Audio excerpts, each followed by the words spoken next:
Hello, everyone. It's Tuesday, June the 20th, West Virginia's birthday, 160 years and everything, and what an incredible day. And I'll get to that in just 1 second, but we've got a lot to cover, and well, I'll jump right into that right now, But like I said, things started in this incredible state many years ago, 160 years ago in Wheeling, West Virginia. It all kind of came together, and then really and truly, one of our great presidents, President Lincoln, stood up for us and approved our statehood, and with the condition that we remain a free state. And so all that was really wonderful. And John F. Kennedy came, a few years after that and everything. And during his wonderful speech in West Virginia, he said, and I quote this, and West Virginia has known sunshine and rain in 100 years, but I know no state whose people feel more strongly, who have a greater sense of pride in themselves, their state, and their country than the people of West Virginia. I don't know how it could have been said a whole lot better. I'm a real believer that through my administration, one of the great things that I've seen a transformation like you can't imagine. Too many people walk the streets as West Virginians with their heads down a little bit. West Virginia has become, instead of that bad joke or the competition of maybe being 50th or competing who was going to be 49th or who was going to be 50th in the nation, to the situation that we have today, to where we're now that diamond in the rough that everybody missed. Absolutely, we're on the move, and we're on the move in a really good way. We had an incredible celebration just a little while ago and everything, and I guess it was orchestrated, by Randall Reed Smith. We had, Kathy, our first lady. We had Baby Dog. We had an incredible choir. We had a great pianist there and everything. A young man, and I don't know Brody's last name, but what an incredible job! My gosh, what a job that he delivered, and some great day, a great entertainment. The place was packed, and I think Brody's last name is Hammers, and so we just it's just a really wonderful celebration that was put together so well, by our curator, Randall Reed Smith, and all of his folks. And we got tonight, Michelle Black, knighted Kathy, our first lady, as honorary Golden Horseshoe winner. And so all good, just good stuff, and good, wholesome, great stuff. And it goes to show you just how we in West Virginia kind of bond together and absolutely always seem to rise to the top. So thank you all so much for letting me be a part, and it's really great stuff. Juneteenth was celebrated really on Saturday as we hosted the Juneteenth celebration, by the Herbert Henderson Office of Minority Affairs. It was a great turnout. I want to thank again Jill Upson, and Jill, what a job you do. And so we're so proud of you and all your team. But a great day that we should always remember and celebrate, absolutely, as a wonderful American holiday. Our National Guard at our Mountaineer Challenge Academy and Mountaineer Challenge Academy 2, basically, what an incredible job these folks are doing. Since this all started, it's now exceeded 5,400 young men and women that have graduated from this program. Now, I want to read to you just a few things. We just graduated 70 more, but of the 70 graduates, 56%, 39 cadets plan to join our workforce in West Virginia. 4%, 3 cadets plan to join the military. 20%, 14 cadets plan to attend vocational or technical programs. And 6%, 4 cadets plan to go onto a 4-year program somewhere. You know, they represented 27 different counties throughout the 22-week campaign. Cadets provided more than 3,864 hours of community service, you know, on 90 different projects that would have totaled a recognized value of in excess of $122,000. Now look, say what you want, but our National Guard is so valuable to us, it is off the chart. And the work they do, phenomenal. But absolutely, this could be the most shining moment of all. You know, what they're doing to change these lives of kids that maybe were going in the wrong direction and put them on a pathway of goodness, you know, hats off. Great, great, great job. Okay, on our trout stocking, I want to report something on our trout stocking real fast and everything, that the numbers of our trout stockings are phenomenal. You know, we have stocked between January and May of this year 802,481 trout in our lakes and streams all throughout West Virginia. It's almost a 20% increase in the numbers versus 2022. We've stocked, you know, nearly 130,000 more trout so far this year. Again, I mean, honestly, I could just go on and on and on and on. But at the end of the day, we're doing it. I mean, we're absolutely doing it. You know, I tell you over and over, judge me by my deeds. I mean, judge our people by their deeds. Look what is happening all across this state. But to DNR on this one, hats off, great, great, great work. Now this one's not any fun, but I do want to get into it a little bit, and then I'm going to kind of defer to Brian Abraham, because Brian has been handling this, my chief of staff and everything. But this is dealing with the CVS report that just came out on the Do It for Baby Dog vaccine stuff. You know, let me just speak to you again from my heart.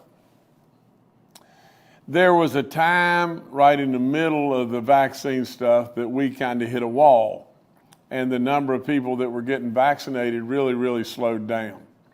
Now, in all honesty, you know, we had a playbook that we didn't ever have. It didn't have anything written in the playbook. It was just blank pages. Now, the Trump administration was pushing in every way to get more and more and more shots in arms. I said it 10,000 times. We're going to be respectful for those if they decide they don't want to take the vaccine. We're going to be respectful of their freedoms. I said it 10,000 times.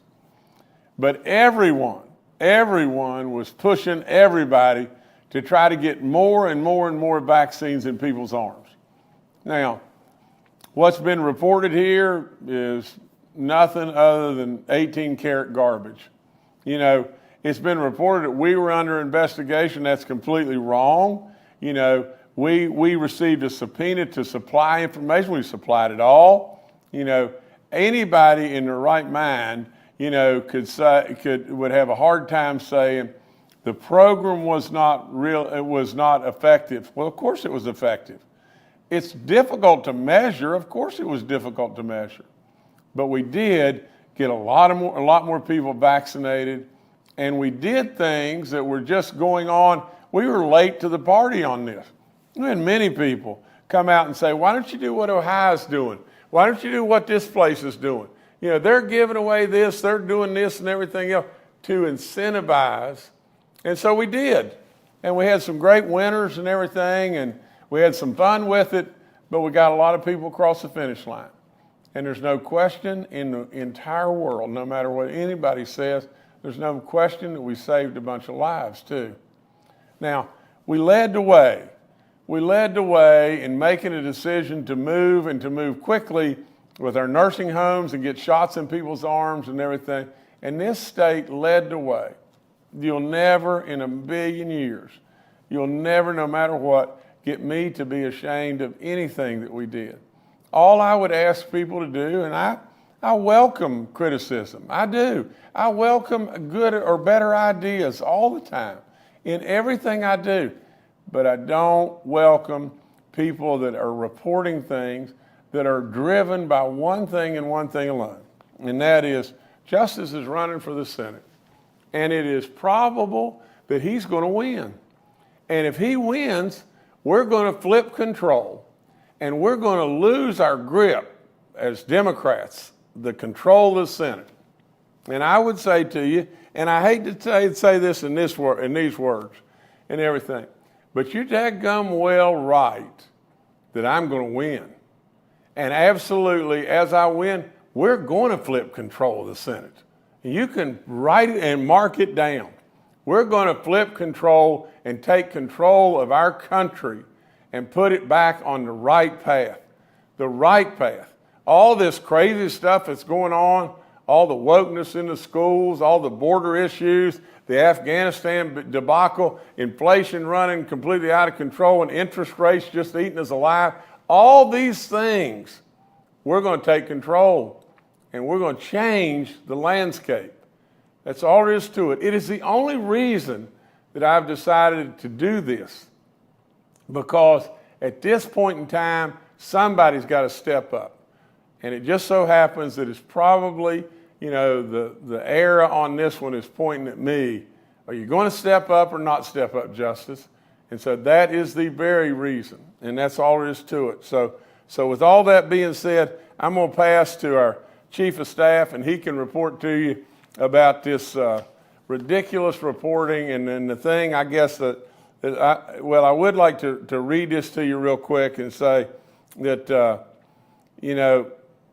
in this situation, I'm sure Brian will report this, but we've been told that the case at the U.S. Attorney's Office has been closed. No charges were levied against any of the car dealers, and this had nothing to do with this office. This was really directed at car dealers, and I am definitely sending a letter to the editor of CBS and demanding a clarification, and that there has never been an investigation in regard to my office. And so Brian, maybe you could add some more to this. Yes, the governor's absolutely right, and we went to great pains to explain to the reporter in numerous conversations we had and documents that we provided that this office was never the subject of any kind of investigation. In fact, if anything would have ever come of that issue, we would have been a victim.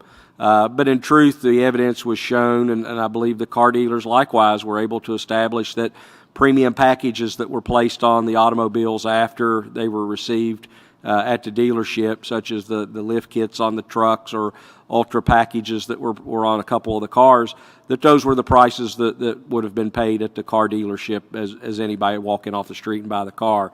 So we went to, again, great pains to explain that to the reporter, and he had to have understood it. And you could see where he's tried to thread the needle to make it, that it's being accurately reported, but at the same time give the inference that there's something untoward here in the governor's office, or anytime we were under investigation. But we cooperated fully. We were always in communication with the U.S. Attorney. We understood what the issues were, and no accusations from any agency was ever levied against us. So again, it's just a hit job. We had all the information. We've given other reporters. They've seen it as well, and they chose not to publish any stories associated with this. That's all I've got. I hope we've got some questions. All right, thank you, Governor. We'll now go to questions from members of the media. The first today from Mark Curtis with Nexstar Media.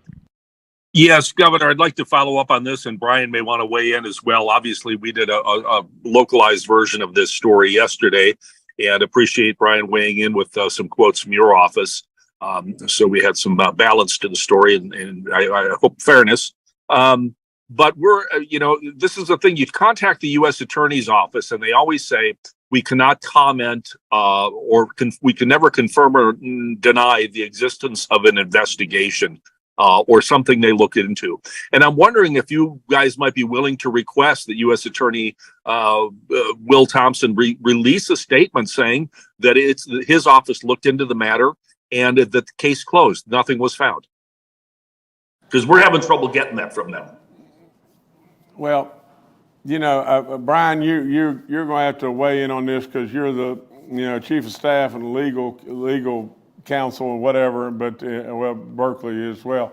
But let me say this, Mark. When we go back to, I don't know, probably 3 or 4 years ago, and something that was driven by the liberal Charleston Gazette, and it was driven by the fact that they wanted to dig into my handling and everything of the golf tournament at the Greenbrier. And so after a year and a half of putting my family through what and back, and all the different stuff, and looking at every article of paper and everything and every business that we had, everything under the sun, and finding out that we had put in tens and tens and tens and tens of millions of dollars into the golf tournament, for the goodness of all West Virginians. And after finding all that, really and truly, what happened? And what happened was, we were just notified that the investigation was not going to go forward. And it was like, it was the awfulest feeling in the world. I mean, because while you were happy that the investigation was not going to go forward, I said it over and over. No matter what we have, we'll make a mistake somewhere, but we're not going to do anything that's not right. Now, we're not going to do that, and so they looked and they looked and they looked and they looked, and basically what became of it, or what really happened, and it wasn't much, it was nothing, and except it cost me a fortune of pain and suffering, and my family the same thing, and a fortune of money, for attorneys and everything else under the sun.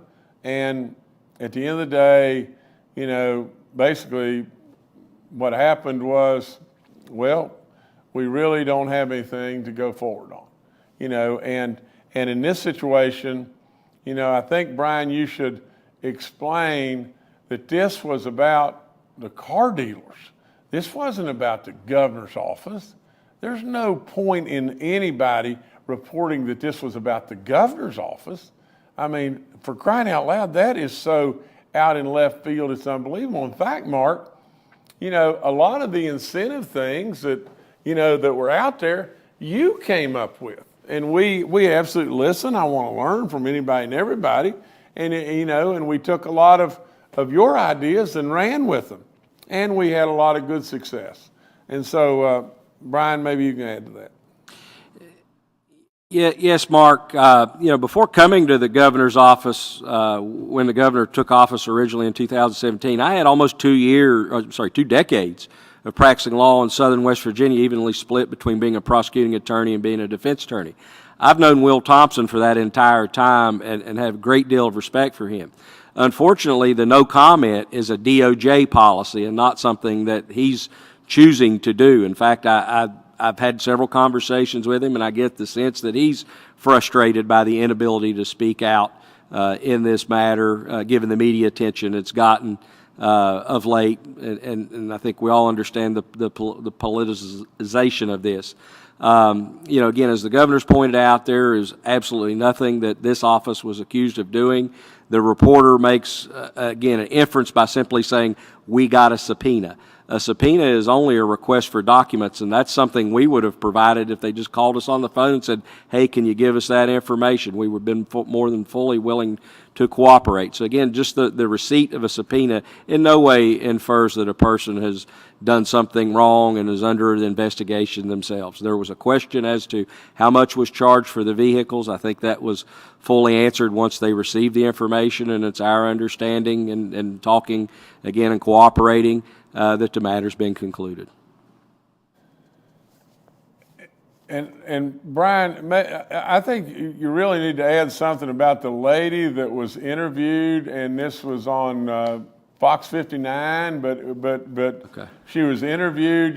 She had won one of the big trucks and everything, and I think Brian, what you're going to say is she had signed. I mean, if we give something away, people are going to have to pay taxes on the gift. I mean, that's pretty given. And so with that all, I think what she ended up doing was selling the truck, and then ended up, and I'm sure the truck was close to $100,000, vehicle, and she sold the truck, and then she basically made the statement that she had to pay the taxes, and the taxes were, according to her, 20-some thousand. I can't fathom that, it was that kind of money, but let's say it was, and if it was that kind of money, and then she had to pay the taxes on that, well, she benefited to the tune of tens and tens and tens of thousands of dollars.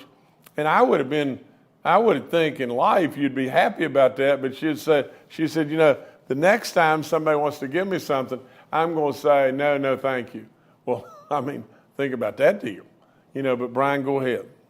Yeah, yes, Governor, you're correct. And in fact, let's keep in mind, to win the baby dog contest, you had to sign up for the baby dog contest. And the rules were stated clearly online before you entered the contest that you'd be responsible for the tax as you would any other thing you'd win. Now, the governor was, during the sweepstakes, gracious enough that we included the applicable sales tax on the vehicles as part of the winning, so that was covered. So anybody that won a vehicle and chose to keep it, they got that vehicle free and clear, would be responsible for any income tax associated with it because the value of it would be income. Several of the owners decided to sell the cars as they were brand new, and pocket the difference between the tax and what the car was worth and just keep the cash, and that was certainly their right to do. This instance of this lady came about, not so much about her, but we got an early complaint from her boyfriend that he felt that the value of the truck wasn't what was stated in the tax ticket that we provided, and that was simply we used the number that was provided by the dealer as the sales price of the vehicle. So there was a complaint there, and unfortunately they just weren't happy from the beginning. We were able to make sure they got all the required paperwork and everything, and they, as the governor said, they made some money on it. You can't make everybody happy, but, in this instance, the reporter took advantage of a one-off. We gave them all the paperwork regarding that to show that everything we did regarding her was above board. There were no issues with it, and yet the story still ran. All right, thank you, Mark. Next, we'll go to Kenny Bass with WCHS and Fox 11. Hi, Governor. Happy West Virginia Day. I want to ask you your thoughts about the situation at WVU and the retirement of Coach Bob Huggins, if you could comment on that, and also what you envision for the state's flagship university moving forward with the athletic program, the basketball program. You're a basketball coach. What would you like to see happening in Morgantown as we move forward into the era of the next coach, whomever is going to take over the program? Thank you very much. Well, Kenny, first of all, Coach Huggins is a friend of mine, and I think he's a heck of a basketball coach. That's all there is to it. And I know for the most part, the great majority of West Virginians think he's a heck of a basketball coach. And he brought a lot of honor to West Virginia University, and we should be thankful for that and appreciative and proud. Now, in this situation here, though, I think Coach Huggins has a problem, and in this situation, I don't know how you make anything of it other than you surely can't start making excuses. Now, I hope to goodness that Coach Huggins heeds the advice of a lot of folks and gets some level of help, and if not some extensive level of help, and gets on a pathway of life that it'll be tough. It'll be really tough, but this could have been disastrous in every possible imagination. But from the standpoint of the folks at WVU, I think, they have to make their decisions. They're closer to this case than any of us in any way. Coach got surely out over his skis with comments that were hurtful, a couple of months ago. And now this follow-up probably was the straw that broke the camel's back. What do we do from here? I think we be thankful for the good times, not the bad times, but the good times that Coach Huggins and his teams were able to bring us. And we move forward. That's all there is to it.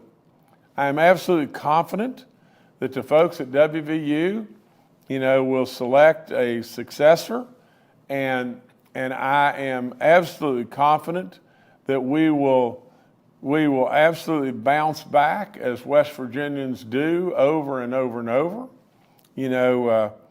I have so much confidence in Gordon Gee, and I don't know how we could have ever had a president at Western University that would do a better job than President Gordon Gee's done. So, Kenny, digging much more into the details, I can tell you that I've coached basketball a long, long, long time, and love the game.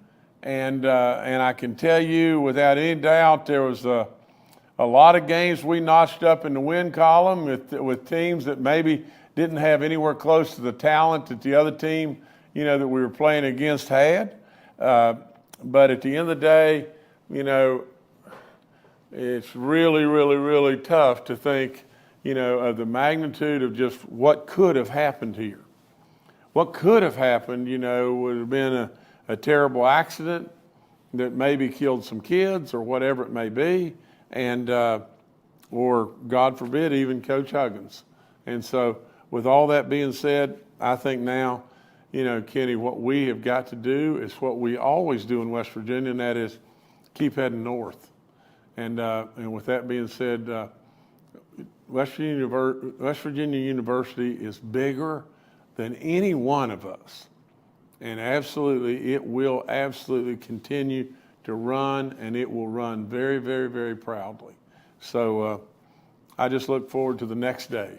Kenny, in life, when I grew up, and my dad, I bet my dad, I give you so many examples of my dad, but one time I was a hotty-totty young skinny golfer, and I can hear Dad say it 1,000 times, son, the only shot in golf and the only shot in many situations in life that matters is the next shot. You can't do anything about the last one. If you made a hole-in-one, great. If you knocked it in the swamp, okay. The only shot that really matters is the next shot. And so I think we're getting ready to make the next shot. All right, thanks, Kenny. Next to Charles Young with WV News. Hi, this is Charles Young with WV News. Governor, I wanted to hear your thoughts on how the state is going to close out our fiscal year. I know you previously said we thought our surplus was going to be close to $2 billion. Now that we're getting close to that number, is that still what you're expecting, or have we updated that figure at all? Thank you. Charles, we're updating. We won't get to $2 billion, and I may have very well said that and everything, but I think, we zoomed past 1.7 billion. I really think that we'll go past 1.8. I don't really know exactly how much higher we'll go than that, but I think modestly we'll go a little bit above 1.8. But Charles, how in the world is it getting better than this? Really and truly, just think, and I'm not slighting prior administrations in any way, but for God's sakes of living, we celebrated opening a Taco Bell. We did. I can remember like it was just nothing, that we were absolutely out of our mind because we had 8 water bottling jobs coming to West Virginia. It's a different animal right now. But whether it be 1.8 or 1,838,000, or whether it be $1,801,000,000. I do believe we're going to go past $1.8 billion, and it's a number that, gosh, none of us can even fathom. It's, good, does it so much of an injustice, it's unbelievable. It is a number that rivals anything that any of us could have thought. It is really, really good. All right, thanks, Charles. Next to Brad McElhenney with West Virginia Metro News. Hey, Governor. Hey, everybody. Happy West Virginia Day. Just a bookkeeping note. I think Scott McFarland, the reporter from CBS News, has been trying to jump on the Zoom to ask a follow-up question. I know that because this box appeared on the Zoom set of boxes that we reporters see. So anyway, I don't know if there's a chance to reconnect with him, but just letting you know that he's out there and seems to want to ask a follow-up question. My question, though, is related to the Bob Huggins situation. It's the talk of West Virginia, of course, a real shame. Given the circumstances with Coach Huggins, Governor, do you think the only possible outcome was his retirement? And, you get involved. I wonder if you weighed in at all with the decision-making at WVU. Thanks. Brad, I did not weigh in with the decision-making. I feel like if they wanted me to weigh in, they should have called me, but really that is their decision. And really and truly, it's your Board of Governors' decision, and it's the president's decision, the athletic directors, and in all fairness, I am confident that they're making, a good decision. But I would just say just this. We in the state of West Virginia are forgiving people. And we're people in the state of West Virginia that want to help people when they're down and things are tough. And I don't want us to forget that we should try to think positive thoughts about the successes and hopeful thoughts about, the recovery and everything in order to try to, lend a helping hand to Coach Huggins. But there's so much, so much, and about this that I'm sure that many people know all the intricacies and everything else. And in my world, I don't try to tell people how to run their shop. I try to sit back and rudder the boat and rudder all the boats and keep us moving in a really positive direction. And that's what I've done. It's been my style and everything that I've always done. It doesn't mean that I don't work 24/7, because I do.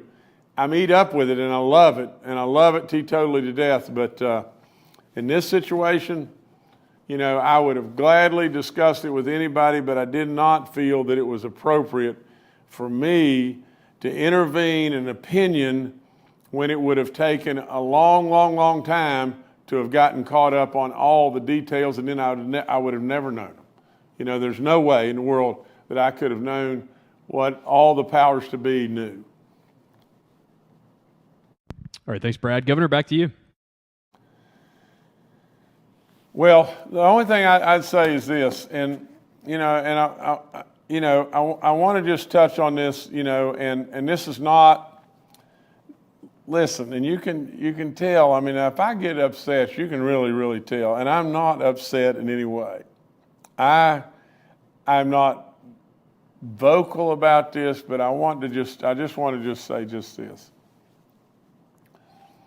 I've told you, and I told you this when I took office. I told you I'd give you every single thing that I have in the world to give, and I don't want anything.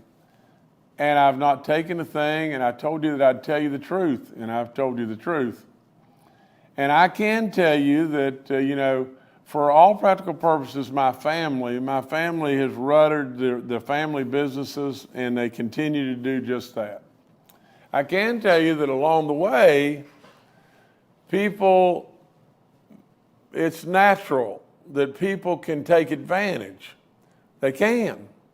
I mean, you're a public official, and people know, since you're a public official, that they can intersuit against you or whatever the situation may be, and you'll react to it, and you'll react to it in a positive way toward them, even if they happen to be in the wrong.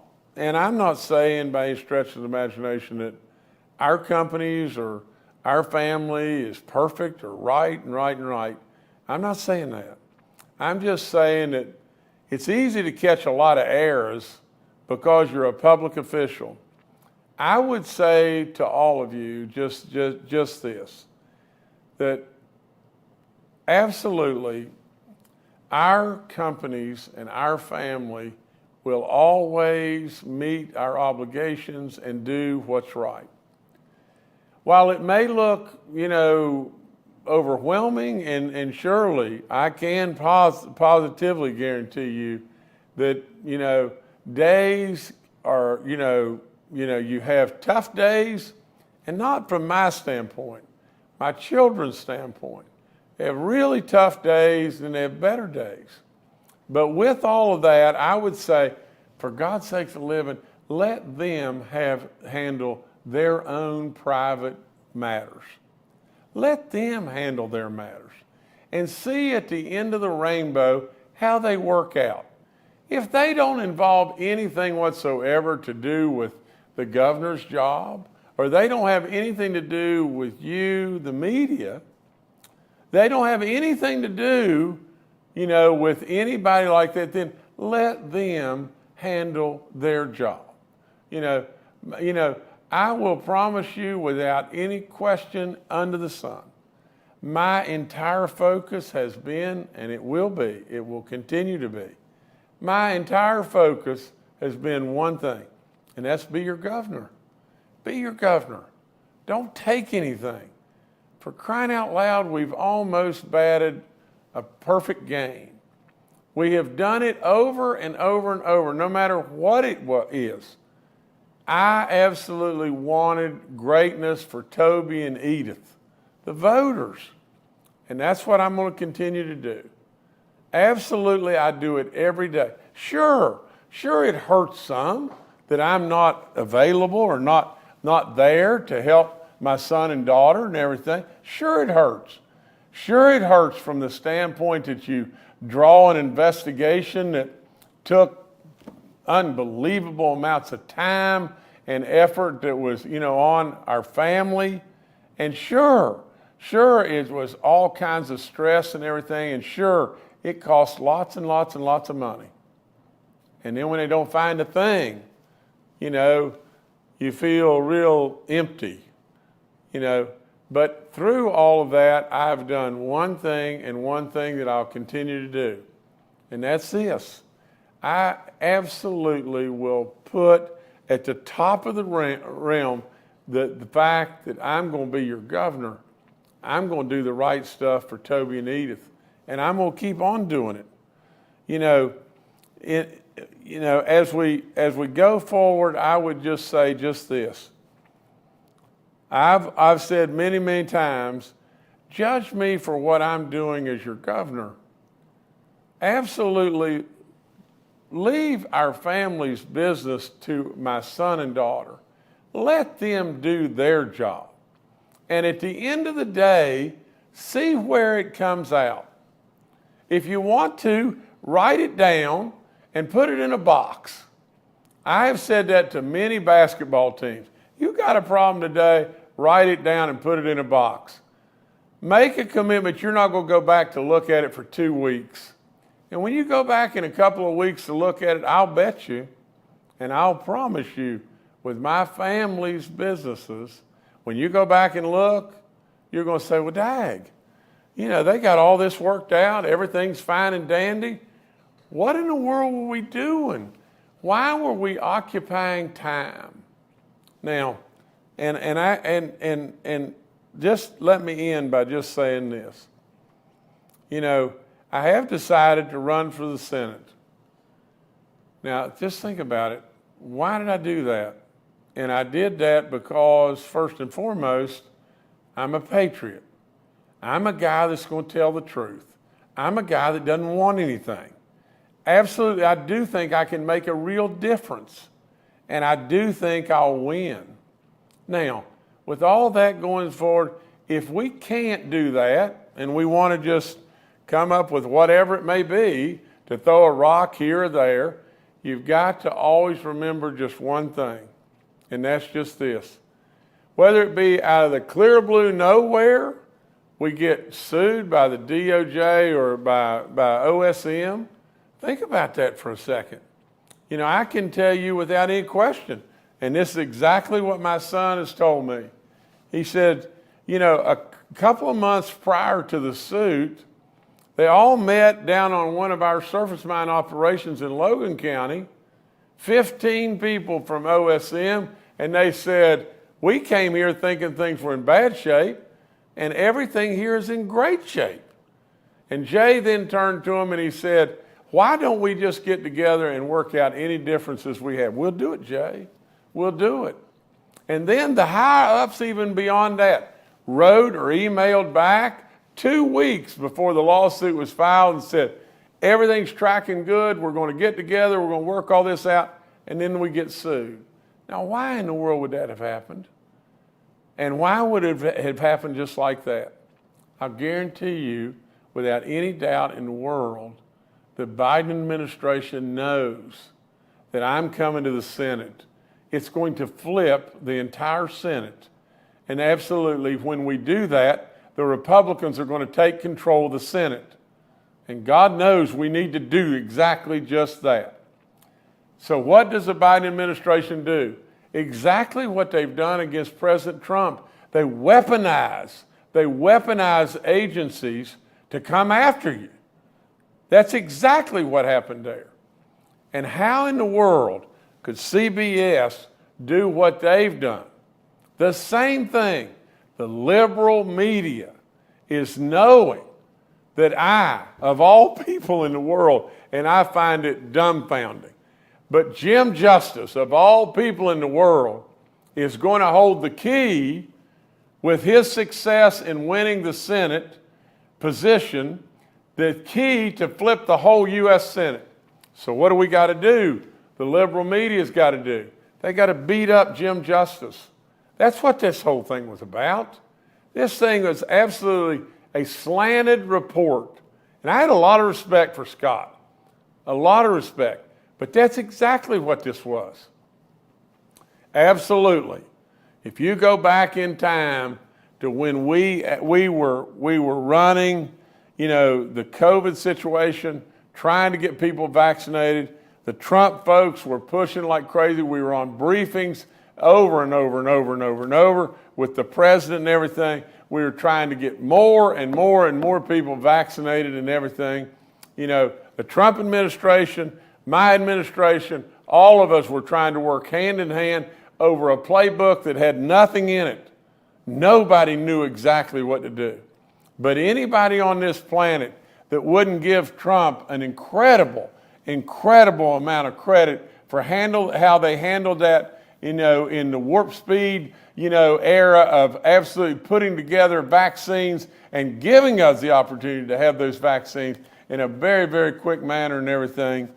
Gosh, how many millions of lives really got saved? I mean, that's all there is to it. You know, and look at how that we beat him up every single day. I don't get it. I don't like it and everything. But lo and behold, of all things on this planet, now Jim Justice could be the vote to flip the whole U.S. Senate. And now, and in all honesty, of course, you never say never about anything, but I'm going to win. I'm going to win. We're going to flip the Senate, and the Republicans are going to take control, and we're going to get this nation straightened up. So, nevertheless, all I would ask you is, if you want to beat on these stories and everything about the family, what I would hope you would do is just calm down just a little bit and let Jay and Jill do their thing. They work night and day. They're great, great, great young, great Americans. And so with all that being said, do what you choose, you know, and I love you, you know, no matter what you come up with and everything, because my relationship with the media has been good and respectful and everything else, but all these worries and exaggerations and concerns and everything are just that. You know, at the end of the day, all's good in my neighborhood, and everything's going to just remain just that way. Happy birthday, West Virginia. You know, we're the greatest of the greatest people, and gosh knows it's a real honor to be with you. So thank you so much.